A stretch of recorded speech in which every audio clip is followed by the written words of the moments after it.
Before you listen to this BBC podcast, I want to tell you why I love podcasting. Hi, my name's Tommy Dixon, and I make podcasts for the BBC. I'm a big fan of stories, always loved a good book. But when I started commuting for my first job, I discovered podcasts. I was blown away by how a creative idea and the right mixture of sounds could take you into a whole new world full of incredible stories. You know, the type that make you go, wow. And that kind of inspired me to give it a go myself, which, to cut a long story short, led to a BBC training scheme and a whole new career giving other people that exact same feeling. So if you want to hear amazing stories that make you go, wow, like I did, they're just a tap or a click away on BBC Sounds. BBC Sounds. Music, radio, podcasts.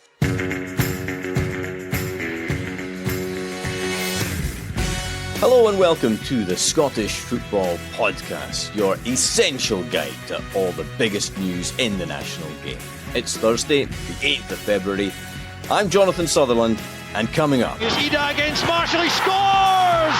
Adam Ida, with a second penalty of the night, has surely won this for Celtic in injury time at Easter Road. We'll run the rule over last night's games and ask what Celtic's dramatic late win over Hibs means for the title race. Following Derek Adams' resignation, what next for Ross County? I think if anything, I'm maybe surprised he lasted this long in the end. I think it was all a bit of a shambles, to be honest. Ahead of a big weekend of Scottish Cup action, we'll hear from Dougie Imrie, manager of Inform Morton. And who are the top 10 clubs in Scotland? We open a can of worms with an age-old debate. I think the easiest way to describe it is when your club has acted maybe just a wee bit small time or just made themselves look a bit daft. Joining us on the Scottish Football Podcast today, Cillian Sheridan, Ireland international and man of many clubs, most recently Inverness, Cally Thistle. And Cillian, it would be remiss of me if I wasn't to ask you, for fans of Scottish football, do you still own that Christmas jumper you wore on Sports Scene some 14 years ago or thereabouts? And occasionally, do you still wear it? It's still in my possession. It's not on hand, so I'm not able to just to wear it at things like this, but it's there somewhere ready to go into a Scottish football punditry museum. Which should be created. I'm really glad to hear that, Cillian, and I think fans of Scottish football will be delighted that you still got it. Thank you. More from Cillian very soon. This was supposed to be a short and sweet episode, but Scottish football, being Scottish football, events have scuppered our plans. So as ever, we've got lots to get through with Cillian. We're also going to hear from Dougie Imrie, Ross County fan Peter Mackay, and the BBC's Nick McFeet. But first, let's quickly run through all of the latest Scottish football headlines. Celtic showed the mentality of champions, according to Brendan Rodgers, as Adam Ida's 92nd minute penalty sealed a dramatic 2-1 victory over Hibs at Easter Road. Also in last night's games, St Mirren beat Dundee 2-0 at home, Livingston lost 1-0 at Kilmarnock, and Hearts defeated St Johnstone by the same scoreline in Perth, with Lawrence Shanklin netting his 50th goal for Hearts and 22nd of the season. Derek Adams has resigned as Ross County manager after just 12 games in charge, the last of which was a 5-0 defeat at Motherwell. Rangers midfielder Jose Cifuentes has left the club to join Brazilian team Cruzeiro on loan. And Scotland will learn their opponents for this year's Nations League campaign when the draw takes place in Paris later today. The Scottish Football Podcast. Well, let's start with the game at Easter Road last night. Potentially pivotal in terms of the title race, aren't they all, when it comes to Celtic and Rangers at the moment? Cillian, what did you make of the game? I think the same as everyone, just not a great game. Celtic weren't good. Hibs first half weren't great, and then second half probably pushed on a little bit more, had a little bit more belief. But I think, Celtic probably know they got away with one.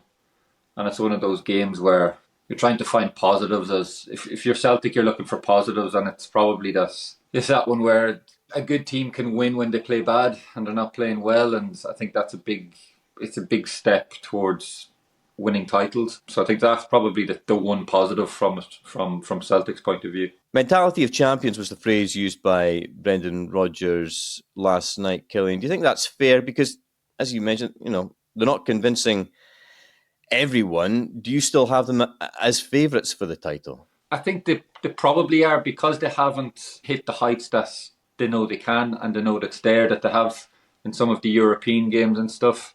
They're definitely not as cohesive as they were last season. I think it's just that up front, they're just not.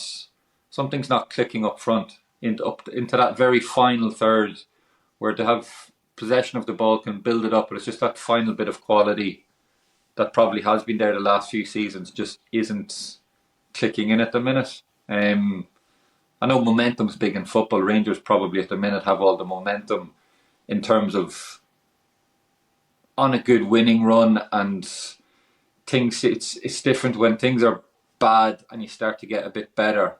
Doesn't mean you're better than the competitor. So Celtic still have they built themselves up enough cushion, I think, to give themselves this little bit of a lull moment. And like you were saying, it's the mark of champions and good teams is getting through those patches while still winning and still maintaining some sort of a gap. But that only counts if at the end of the season you do win the league. If not, then if you look back at it as, it was a bad patch, the team wasn't playing well. So it all does rely on the end of the season. If you win it, you look back and you're like, yeah, they're the times when leagues are won. What were your thoughts on the penalties, and how impressed have you been by Adam Ida? I thought the penalties were penalties. They were lucky to get them in terms of they dug them out of a hole. They helped them to ultimately win the game. The second one at the end of the game comes from just one moment of a little bit of good play in the final bit of the pitch. It's a quick 1-2, Matt O'Reilly and Kyogo, and draws in a foul. They're lucky because it's probably a little bit sloppy from Hibs' point of view in terms of giving a penalty like that. And then Ida, I thought, was brilliant to step up and take. First of all, to grab the first penalty showed kind of the kind of character he is. He's confident. That's what you want from your striker. Young player coming in under a lot of pressure given the circumstances of how he came in and everything. So for him to do that, it'll settle him. If that was affecting him at all, I don't know, because if it was, I don't know if he would have been so quick to grab the penalty like that. So maybe none of that has affected him, and instead it might have made him go the other way, where he's like, right, I've got something to prove here. But massive fair play to him for taking both of them, and that second one as well. There was a lot of pressure on that because he stepped up and taken it where that doesn't go in, and suddenly he's a villain. Everything that he's kind of was in the background of him signing all comes up again, and he's kind of with that second one, I feel like he's just kind of put a lot of that to bed. Just finally on Celtic, they have been, I guess, not at their best recently, and I wondered if there was going to be shades of 2021 when Celtic started stumbling and eventually Rangers took their chance in terms of the title race. And I guess that just underlines how big it was last night that Celtic did manage to get the 3 points. Yeah, huge. And I don't think Brendan Rodgers is going in today and thinking, brilliant, we won, all's good. I think he knows himself that it's just not, they're not playing to the standards that he'll have set, that they'll have set within their own dressing room. But just being able, I think when they know it's like that and being able to grind out results like last night. Fair enough, they didn't do it against Aberdeen, and that was probably a warning sign that, look, you can't, against teams like that, we can't now rely on maybe getting a goal and then just hanging on. We need to. Teams are gonna kind of smell blood and come out more offensively and attack us more now. So they have to, I think, be ready for that and rise to it. And kind of like they were saying yesterday after the game, they need to probably put games to bed earlier instead of giving teams confidence. It's if Celtic go 2-0 up or something and you see them starting to play well, you're kind of thinking, oh no, here we go, it's going to be one of those days. But if they're like 1-0 and you can feel the crowd a little bit nervous, it gives the other team a lot of confidence when you think, right, we just need to press them here a little bit and make a few chances. And then suddenly, like, momentum's huge in football. That can make up for a lot of other things in the game. Cillian, for the moment, thank you very much indeed. Let's turn our attention to events in Dingwall. Derek Adams' short but eventful reign as Ross County manager is over after 79 days and 12 games in charge. His resignation coming after a 5-0 defeat at Motherwell on Tuesday. With us to discuss is Ross County fan Peter Mackay. And goodness me, Peter, it's been a bit of a roller coaster. How surprised or otherwise were you by Derek Adams' resignation? Not very surprised, to be honest. I think, if anything, I'm maybe surprised he lasted this long in the end because of all the, discussions surrounding interviews and the like. I think it was all a bit of a shambles, to be honest. For one, I was quite happy when he got appointed, to be honest. Coming into the club as a bit of a club legend, if you will, being one of our best ever managers, and I think in an alternate reality, it would have been nice if he could have led us back to where he had us in the top six when he was previously at the club. But yeah, like you said, a bit of a roller coaster, and I think overall just completely just a bit of a nightmare end in the end to his third spell. It did start okay, in fact quite well, with a couple of victories, and then of course the rant that will live in Scottish football infamy forever, probably, until something else comes along, probably. But was that basically it? After that rant, everything went pear-shaped? Yeah, pretty much. I think, a large part of the blame for him losing his job, I think, at the end of the day, has to come down to that, as well as a couple of other interviews where he suggested that he regrets returning to the club in the first place, which I think, as a fan, is pretty unforgivable, considering, apart from that, he didn't really even utter a sheer mention of the fans or supporters in terms of giving them thanks or praise for supporting his team when they were playing some pretty dross football at the end of the day. But yeah, I think it's clear to see as a supporter when you're watching on the pitch that, the dressing room and the players there weren't united after that interview. I think there was, fair to say, maybe a sizable rift happened after that. And, to be fair to the players, you can see why, because at every given opportunity, they were the ones being thrown under the bus, when in reality, there was probably bigger issues at play. Cillian, what have you made of the whole situation? It has been something of a soap opera. It kind of almost felt like the post-match interviews with Derek Adams were becoming more compulsive viewing than the actual football. Yeah, but it became a little bit like when you're watching Man United playing Roy Keane's on punditry. And if United are having a bad game, you're waiting to see what Keane's going to say. And it kind of felt like it was getting at that stage near the end, when anytime you'd see a bad result, you're kind of like, oh, this post-match interview is probably going to overshadow the actual game. And I think everyone knows when you're coming out and saying stuff like that, this isn't helping anyone, really. It doesn't help the players, the fans. It kind of puts a target on the club as well. Like, as fans, you're probably a bit not embarrassed, but you're getting a lot of other teams, and everyone that's listening to the interviews is probably having a laugh at the club and the manager, and it just didn't really help anyone. I get emotion after games and stuff like that, but I don't think that really was a big enough excuse for the majority of what those interviews were. Peter, it was his third spell in charge. It hasn't lasted long. Important now that the club make the right appointment. I guess that's always important for every club. But what next for Ross County, Peter? Who would you like to replace Derek Adams? Yeah, it's a tough one. I think I've seen a lot of fans suggesting that, we need to rip it right back and maybe look further than Derek Adams as in terms of people that, need to leave the club. But I don't think it's the right time of the season for doing those kind of things, especially the situation we're in. We're in a bit of limbo in 11th place. We've got a bit of a safety cushion with Livingston below us, but then we've got, 5 or 6 points to climb back on the likes of Motherwell and St Johnstone above us. I think from a personal opinion, I would love to see Don Cowie get the job. I think, he's been assistant manager under 4 different guys now, and, he can't stay in that role forever. I think we either need to give him an opportunity and see him flourish, or he's going to take a manager's job elsewhere and probably end up doing really well.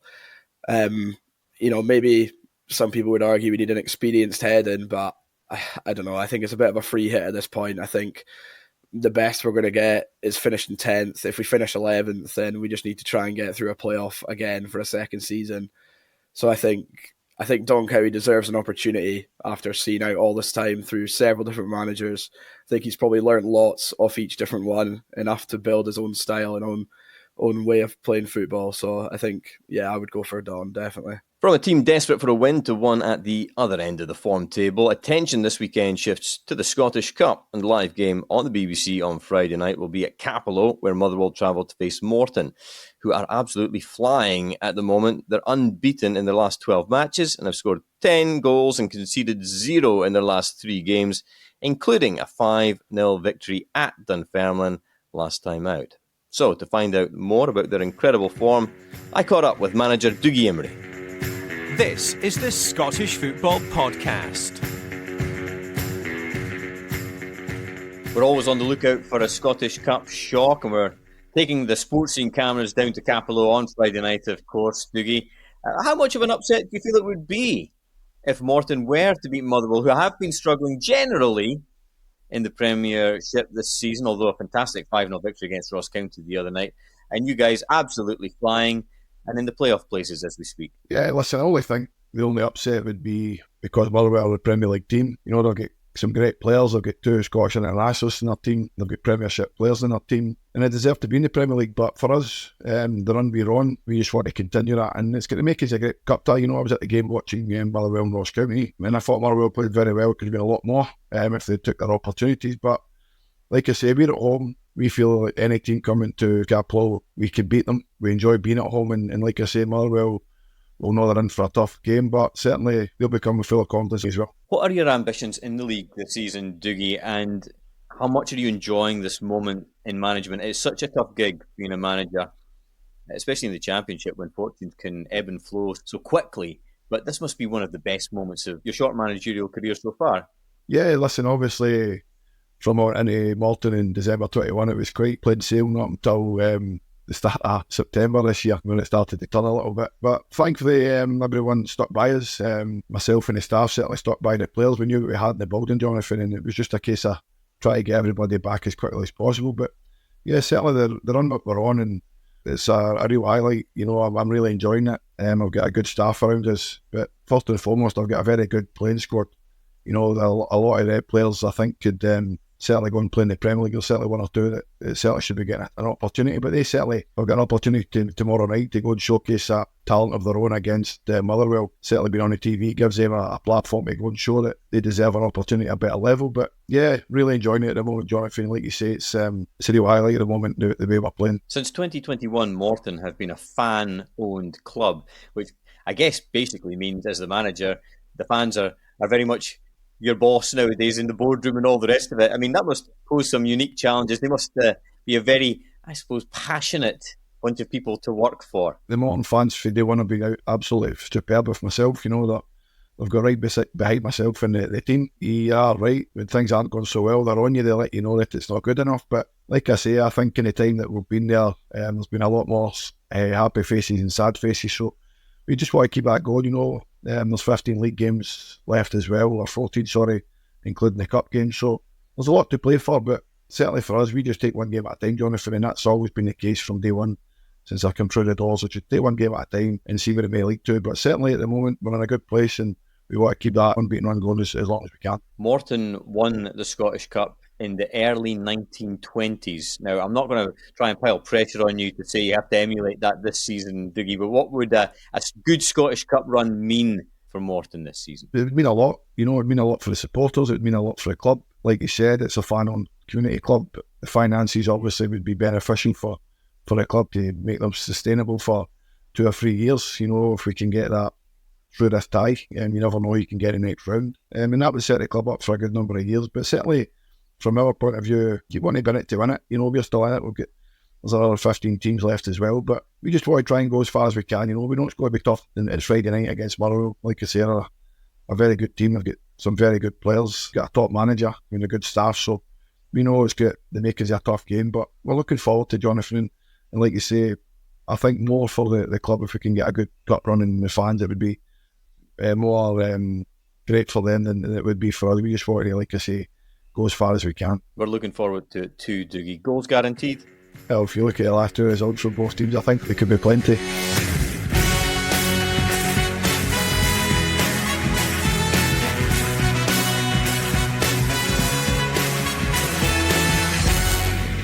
Finally, who are the 10 biggest clubs in Scottish football? Don't answer too quickly because it's not as easy a question as it might appear at first.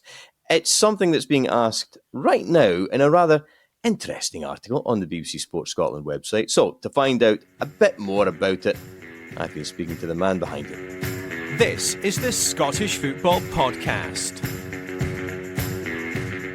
Nick McFeet, you are on a quest to rank Scotland's top 10 clubs. First question, are you out of your mind and about to go into a witness protection programme? Yeah, I would say anyone who is going to get involved with ranking their top 10 should probably deactivate their social media afterwards. Let's get into this then. Your article is called From Titles to Tin Pottery. Explain what it's all about. I guess we're just trying to make sense of an endless debate. I think anyone who's been in any kind of social setting before will have gotten into the debate about whose club is bigger than who. I think I wrote in the piece that it's the football's equivalent of my dad's bigger than your dad.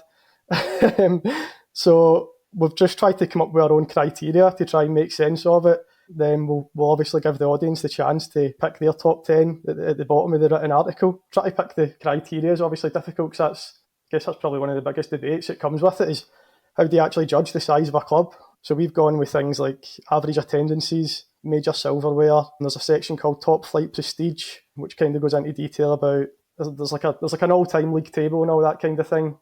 Then, as you mentioned there, the tin pottery element, which is the fun part. Let's get into the tin pottery element first then, shall we? First, for people that maybe aren't so familiar with the tin pottery term, can you expand on that and give us a few examples, perhaps? I think the easiest way to describe it is when your club has acted maybe just a wee bit small time or just made themselves look a bit daft, and you will know fine well that we could write books on that for every single club in Scotland. The immediate examples that come to mind are a few years ago, Falkirk ran a competition to watch a match at pitchside in a hot tub. There's countless other examples. St Mirren having a Celtic club shop at their stadium while Celtic were playing friendlies there a few years ago. Yeah. I mean, Rangers' demotion to the third division and their journey back up was obviously littered with stuff like this as well. So I think the first defeat in the third division was to Stirling Albion, who didn't have a manager that day. Where was their manager? He was actually getting married. Another one that stands out is Hearts delaying the opening of their new stand at Tynecastle because they forgot to order seats, the things that you need to sit on in the stand. All these infamous stories that were huge at the time and titillate huge swathes of fans. And you're right, it gets the whole one-upsmanship going great guns most of the time. In terms of the other categories, I suppose you're looking at average attendances, silverware won, that sort of thing? Yeah, absolutely. I mean, you get no prizes for guessing who comes out on top with most of these categories, especially the average attendance and the most titles won. But Nick, the crucial question will be out of those two, who comes out on top? And I guess, is that the ultimate aim from this? There will eventually be a definitive top 10 list and somebody's got to come out at number one. I mean, you would say that, but personally, being an Old Firm fan myself, I think the interesting thing comes when you look beyond maybe the top 5 or 6 teams, because, I mean, I'm not going to put these teams in any kind of order because that would just be dangerous, but when you think of the top 5 or top 6, you've obviously got both Old Firm clubs, both the Edinburgh clubs, Aberdeen, potentially Dundee United get in there at 6, then I think the last 4 spots are where it gets really interesting, I think, when you've obviously got teams like St Johnstone, St Mirren, Motherwell, Kilmarnock, and even when you look further down the leagues as well, that's where I think the average attendances is quite interesting, because you've got teams like Falkirk and Dunfermline who are in the third tier who are getting average crowds that were bigger than most Premiership teams. So when people have finished listening to this podcast, they can just head on over to the BBC Sport website and give us their verdict. Absolutely, yeah. There'll be a written piece which goes into all the different criteria that we've got. All they have to do is just scroll down to the bottom and there will be like an interactive element where you can pick your top 10. We'll be waiting on tenterhooks. I can't wait. This is going to be one of the defining moments of the season. And all complaints, I should just say, to Nick McFeet. Yep, I'm out of the country.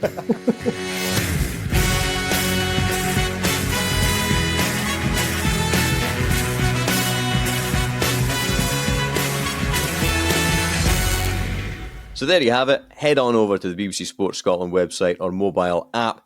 Have a look at the criteria and cast your vote. Time to wrap things up on the Scottish Football Podcast. Cillian, Sheridan, Peter Mackay, Dougie Imrie and Nick McPhee. Thanks to them and thank you for listening. Remember, Morton versus Motherwell live on the BBC Scotland TV channel at 7:15 on Friday night, slightly earlier than our usual time. And if you haven't done so already, subscribe and follow the Scottish Football Podcast so you do not miss an episode. Scottish Football, the gift that keeps on giving. Thanks for listening. The Scotland Rugby Podcast is now available every Tuesday. Join me, Andy Burke and Tom English. Just head to BBC Sounds and subscribe to the Scotland Rugby Podcast. It's just seismic stuff. There's bucket hats as well. Oh, really? Yeah. Is this a rugby podcast or is this a fashion podcast? Why can't it be a bit of both? Rugby. Let's get on to rugby. There's a lot to be excited about. Today's guest, John McGuigan. Clubs are at the absolute bedrock of everything Scottish rugby's about. The Rugby Sports Sound Podcast from BBC Radio Scotland. You cannot help but be so excited. It's going to be the centre of the rugby universe. BBC Sounds.